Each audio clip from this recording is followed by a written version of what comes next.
माझ्या शरीरामध्ये रक्ताचा शेवटचा थेंब असेपर्यंत लाडकी बहीण योजना सुरूच ठेवणार। सिल्लोडमधल्या मेळाव्यात मुख्यमंत्री शिंदेंची ग्वाही। तर योजना बंद पाडण्यासाठी सावत्र भावाचा प्रयत्न सुरू। शिंदेंचा विरोधकांवरती हल्लाबोल। मुंबई उच्च न्यायालयाचा मुख्यमंत्री माझी लाडकी बहीण योजनेला स्थगिती देण्यास नकार। त्यामुळे मुख्यमंत्री शिंदे यांच्या नेतृत्वाखालील सरकारला मोठा दिलासा।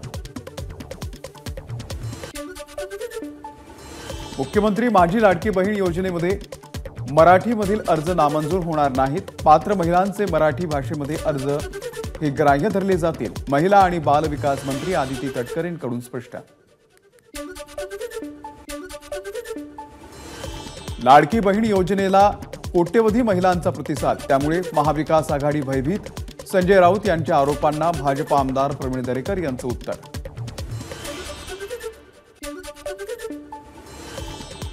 आगामी विधानसभा निवडणुका महायुती एकनाथ शिंदेंच्या नेतृत्वात लढणार।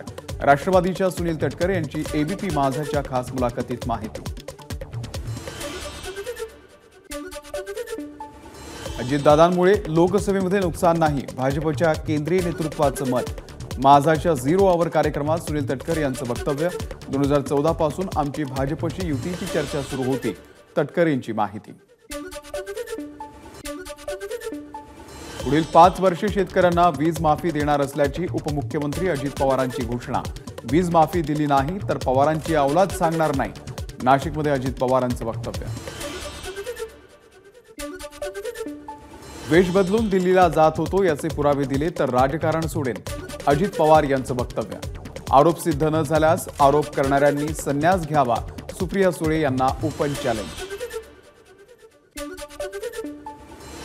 अजितदादांनी अनौपचारिक बोलताना पत्रकारांना वेषांतर करून प्रवास केल्याचं सांगितलं होतं की पत्रकारांनी विपर्यास केला याआधी स्पष्ट करावं। जर पत्रकारांनी विपर्यास केला असेल तर सुरक्षेच्या दृष्टीनं हा गंभीर मुद्दा आहे, अमोल कोल्हेंची प्रतिक्रिया।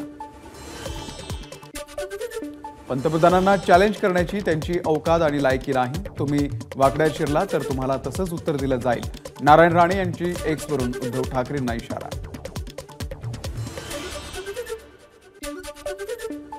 उद्धव ठाकरे यांनी घेतली घटनातज्ञ उल्हास बापट यांची भेट। यावेळी रश्मी ठाकरे, विनायक राऊत, मिलिंद नार्वेकरही उपस्थित। पक्ष चिन्ह आणि आमदार अपात्रतेची सुनावणी सर्वोच्च न्यायालयामध्ये सुरू। या संदर्भात उद्धव ठाकरेंशी चर्चा झाली। ॲडव्होकेट असीम सरोदे यांची माहिती। तर नार्वेकरांनी निकाल दिल्यानंतर शिंदे गटानं केस दाखल केली, हे नाटकीपणाचं, सरोदेंची टीका। राज ठाकरे आज मुख्यमंत्री शिंदेंची भेट घेणार। राज्यातील विविध विषयांवरती राज ठाकरे मुख्यमंत्र्यांशी चर्चा करणार। विधानसभेच्या दृष्टीनं राज ठाकरे आणि मुख्यमंत्र्यांच्या बैठकीला महत्त्व। मनसेचे अध्यक्ष राज ठाकरे 4 आणि 5 ऑगस्टला सोलापूरच्या दौऱ्यावर। आगामी विधानसभा निवडणुकीच्या पार्श्वभूमीवर राज ठाकरे पदाधिकाऱ्यांची बैठक घेणार, तसंच इच्छुक उमेदवारांशीही संवाद साधणार। राष्ट्रीय अध्यक्षपदाची चर्चा फक्त माध्यमांमध्ये। भाजपच्या राष्ट्रीय अध्यक्षपदाच्या चर्चेवरती फडणवीसांचं उत्तर। मराठा आणि ओबीसी समाजामध्ये टोकाचे मतभेद, मात्र आमच्या आरक्षण बचाव यात्रेमुळे वाद शमला। प्रकाश आंबेडकर यांचा दावा। तर वंचितला सत्ता द्या, आम्ही मराठा समाजाला वेगळं आरक्षण देऊ, आंबेडकरांचं आश्वासन। मिटकरी, जितेंद्र आव्हाड यांच्यासारख्या चिल्लर लोकांच्या गाड्या काय फोडता? गाड्या फोडायच्या असतील तर शरद पवार, उद्धव ठाकरे, शिंदे, फडणवीस यांच्या गाड्या फोडा, प्रकाश आंबेडकर यांचं वादग्रस्त वक्तव्य।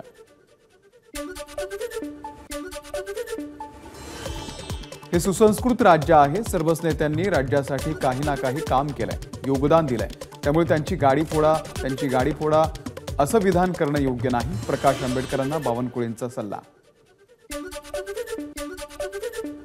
जिथे ज्या पक्षाचे आमदार तिथे त्या पक्षाला उमेदवारी मिळावी अशी सगळ्यांची भावना आहे। 2-4 ठिकाणी ॲडजस्टमेंट होऊ शकते।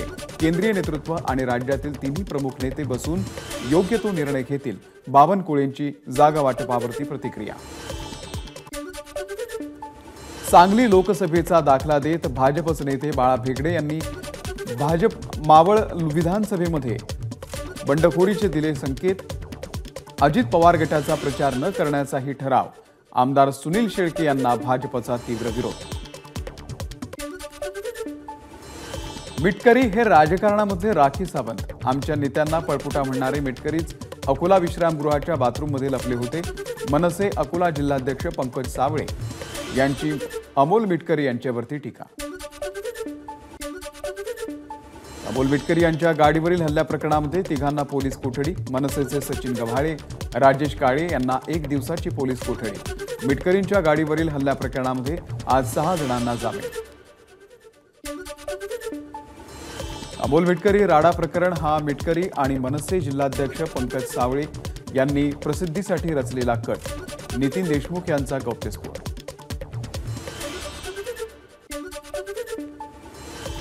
नुकतेच निधन पावलेले रमेश परब यांच्या कुटुंबियांची सांत्वनपर भेट घेण्यासाठी शरद पवार त्यांच्या घरी।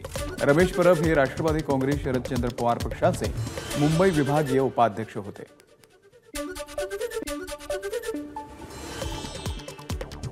राष्ट्रवादीचे पुणे जिल्हा परिषदेचे माजी बांधकाम सभापती प्रवीण माने राष्ट्रवादी शरद पवार पक्षामध्ये प्रवेश करणार। लोकसभा निवडणुकीच्या आधी प्रवीण माने यांनी केला होता अजित पवार गटामध्ये प्रवेश। राज्यामध्ये महाविकास आघाडीची सत्ता येईल त्यावेळी कर्जत जामखेडमध्ये MIDCच्या कागदावरती ज्या मंत्र्यांनी सही लागेल ती कदाचित आमच्यासारख्या कार्यकर्त्यांची असेल, रोहित पवारांचं वक्तव्य। जागा वाटपाचा निर्णय अद्याप झाला नाही, मात्र हर्षवर्धन पाटील विधानसभा निवडणूक लढवणारच। हर्षवर्धन पाटलांच्या कन्या अंकिता पाटील यांना विश्वास। कोण कुठल्या जागेवरती लढणार या संदर्भात वरिष्ठ चर्चा करतील। अपक्ष लढावं का या संदर्भात कार्यकर्त्यांशी चर्चा केली नाही, हर्षवर्धन पाटील यांचं स्पष्टीकरण। तर आमच्या वरिष्ठ नेत्यांनी शब्द दिलाय, त्यांच्यावरती विश्वास ठेवलाय, पाटील यांची प्रतिक्रिया। रत्नागिरीच्या 5 पैकी पारंपरिक 2 विधानसभा मतदारसंघ भाजपला मिळावेत, तसंच गरज पडल्यास स्वतंत्र विधानसभा निवडणूक लढण्यासाठी देखील तयार। दक्षिण जिल्हाध्यक्ष राजेश सावंत यांच्या मागणीमुळे महायुतीमध्ये दावे प्रतिदावे। राजू शेट्टी यांनी जालन्यामधील घनसावंगी मतदारसंघामधून राजेश टोपे यांच्या विरोधात निवडणूक लढवावी। स्वाभिमानी शेतकरी संघटनेच्या बैठकीमध्ये कार्यकर्त्यांची मागणी। विठ्ठल सहकारी साखर कारखान्याचे अध्यक्ष अभिजित पाटील यांच्याकडून वाढदिवसाच्या निमित्तानं पंढरपूरमध्ये जोरदार शक्ती प्रदर्शन। पुढच्या 4 महिन्यात आमदार होणार, पाटील यांचा दावा। महायुतीच्या पाठोपाठ महाविकास आघाडीत देखील नाशिकमध्ये बिघाडीची चिन्ह। ठाकरे गटाच्या परस्पर उमेदवार जाहीर करण्याच्या काँग्रेस राष्ट्रवादी शरद पवार पक्षाचा आक्षेप। काँग्रेस आणि राष्ट्रवादी शरद पवार पक्षाकडून जागांवरती दावा। शेती नुकसानाचे पंचनामे प्रचलित पद्धतीप्रमाणेच करून लवकरात लवकर प्रस्ताव पाठवावे। प्राप्त झालेल्या प्रस्तावांसंदर्भात तातडीनं निधी मंजूर करण्यात येणार, मदत आणि पुनर्वसन मंत्री अनिल पाटील यांची माहिती। अखेर संग्राम थोपटे आणि कोल्हेंचा कारखाना वगळला। 11 साखर कारखान्यांना 1590 कोटी 16 लाखांची थक हमी। पहिल्या यादीमध्ये 13 कारखानदारांना 1898 कोटी रुपयांची थक हमी देण्याचा निर्णयामध्ये बदल।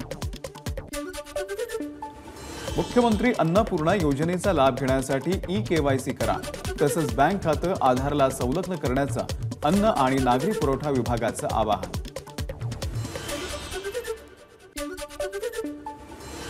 लवकरच जन्म आणि मृत्यू नोंदणी प्रमाणपत्र ऑनलाईन मिळणार। नागरी नोंदणी प्रणाली सुधारित आणि अद्ययावत करण्याचं काम वेगात सुरू। तोपर्यंत मुंबईकरांनी सहकार्य करावं, बृहन्मुंबई महानगरपालिकेचं आवाहन। राज्याचं सांस्कृतिक धोरण लवकरच जाहीर करणार। या योजनेच्या माध्यमातून पर्यटन, कारागिरी, गड किल्ल्यांचं संवर्धन, संगीत, नृत्य आणि लोककलांचं संवर्धन केलं जाईल। मंत्री सुधीर मुनगंटीवार यांची माहिती। 8 पदरी नाशिक फाटा खेड कॉरिडॉरला केंद्रीय कॅबिनेटची मान्यता। 7827 कोटींच्या रस्त्याला मंजुरी। नाशिक फाटा ते खेड अशा सध्या असलेल्या रस्त्याला 4 ते 6 पदरी केलं जाणार। विरारच्या नवापूर इथल्या 7 सी रिसॉर्टमधील तोडक कारवाई 15 तासांनंतर थांबवली। नवापूरमध्ये अनेक अनधिकृत रिसॉर्ट असून 20 ते 22 रिसॉर्टवरती बुलडोजर फिरवणार। तहसीलदार अविनाश कोष्टी यांची माहिती। मुंबईला पाणी पुरवठा करणाऱ्या धरणांमध्ये गाळ साचल्यानं कमी पाणी साठा। आरटीआय कार्यकर्त्याचा आरोप, तर गाळ सर्वेक्षणाचं काम प्रगतीपथावरती। महानगरपालिका प्रशासनाचं स्पष्टीकरण। पूजा खेडकर यांची आई मनोरमा खेडकर यांना जामीन मंजूर। जिल्हा सत्र न्यायालयाचा निकाल, शेतकऱ्यांना धमकावल्याचा मनोरमा खेडकर यांच्यावरती आरोप। सर्वोच्च न्यायालयाच्या ऐतिहासिक निर्णयाची अंमलबजावणी करून धनगर समाजाला एसटी मध्ये आरक्षण द्यावं। धनगर समाजाचे नेते बाळासाहेब दोडतले यांची राज्य सरकारकडे मागणी। विकास कामं दाखवा आणि 1 लाख मिळवा, भाजप आमदार मंदा म्हात्रे यांचं स्वपक्षीय आमदार गणेश नाईक यांना आव्हान। नाईकांनी काहीच कामं केले नसल्याचा म्हात्रेंचा दावा।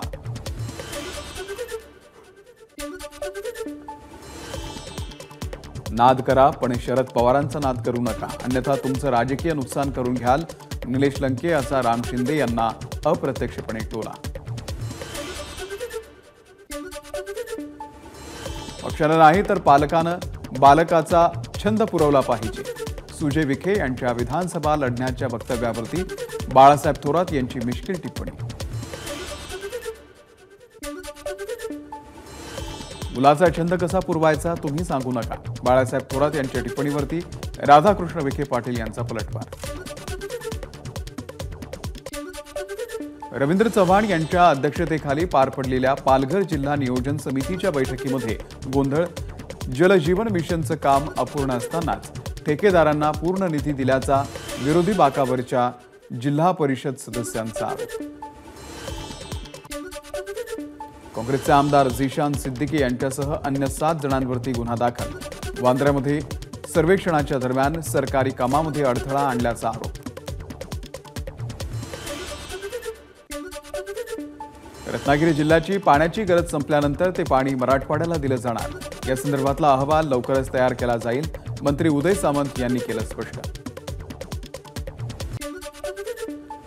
गोव्यामध्ये यंदाच्या हंगामामधील जुलै महिन्यातल्या पावसानं 124 वर्षांचा रेकॉर्ड मोडला। जुलै महिन्यामध्ये पडला सरासरी 2124 मिलीमीटर पाऊस। मुसळधार पावसामुळे चांदेलमधील रस्ता पाण्याखाली, तर कासारवर्णीत देखील पूरसदृश परिस्थिती। सिंधुदुर्गसाठी आज ऑरेंज अलर्ट। सिंधुदुर्ग जिल्ह्यातल्या तिलारी नदीमध्ये तिलारी धरणाचा अतिरिक्त पाण्याचा विसर्ग सुरू। नदीकाठच्या गावातील नागरिकांना सतर्कतेचा इशारा। वर्धा जिल्ह्यात 15 दिवसांपासून सुरू असलेल्या अतिवृष्टीमुळे 11,000 हेक्टर क्षेत्र शेतपिकाचं मोठं नुकसान। मशागत खोळंबली। वर्धा जिल्ह्यामध्ये केवळ 14 दिवसांमध्ये 548 मिलीमीटर पाऊस। जुलै महिन्यामध्ये पश्चिम महाराष्ट्र, कोकण आणि विदर्भातल्या अनेक जिल्ह्यांमध्ये पावसामुळे पिकांचं प्रचंड नुकसान। अनेकांनी जीवही गमावला। सरकारनं तातडीनं मदत करावी, जयंत पाटील यांचं मुख्यमंत्र्यांना पत्र। कोल्हापूरमध्ये पुराच्या पाण्यामध्ये ट्रॅक्टर ट्रॉली पलटली। या पुरामध्ये बुडालेल्या 6 पैकी 3 जणांना सुखरूप बाहेर काढण्यात यश, तर एकाचा मृत्यू, 2 जण अजूनही बेपत्ता। कोल्हापूरच्या पुरामध्ये उलटून झालेल्या अपघातामध्ये एकाचा मृत्यू। पालकमंत्री हसन मुश्रीफ यांच्याकडून मृतांच्या कुटुंबियांना 4 लाख रुपयांची मदत जाहीर।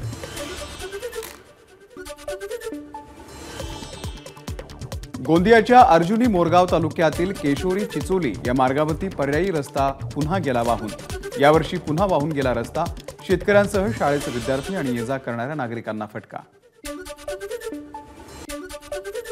यवतमाळच्या दारव्यामध्ये तळेगाव ते फुबगाव या मार्गादरम्यानचा पूल गेला वाहून। पुलाची एक बाजू पूर्णपणे कोसळली। ठेकेदार आणि अधिकाऱ्यांवरती तात्काळ कारवाई करण्याची मागणी। वाशिम जिल्ह्यामध्ये काल संध्याकाळी झालेल्या जोरदार पावसामुळे अनसिंग येथील ग्रामीण रुग्णालयामध्ये नाल्याचं पाणी घुसलं। रुग्णांना उपचार देण्यासाठी मोठा त्रास सहन करावा लागला। पुण्यातल्या सिंहगड रोड भागातील आनंदनगर परिसरामध्ये सोसायटीची भिंत कोसळली। सुदैवाने कुठलीही जीवितहानी नाही। सोसायटीच्या बाजूने जाणाऱ्या ओढ्यालगतची सीमा भिंत पावसामुळे कोसळली। नाशिकच्या इगतपुरीमधील आदिवासी वसतिगृहामध्ये वॉर्डनची दहशत। वॉर्डन मानसिक अत्याचार करत असल्याचा विद्यार्थ्यांचा आरोप। भयभीत झालेल्या वसतिगृहातील विद्यार्थ्यांचं आदिवासी आयुक्तांना निवेदन।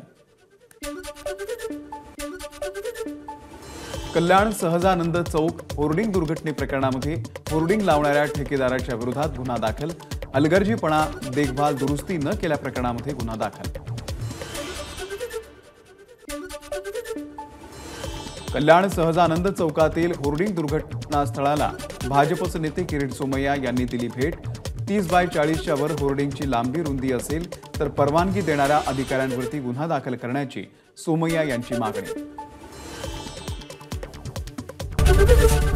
एबीपी माझा, उघडा डोळे बघा नीट।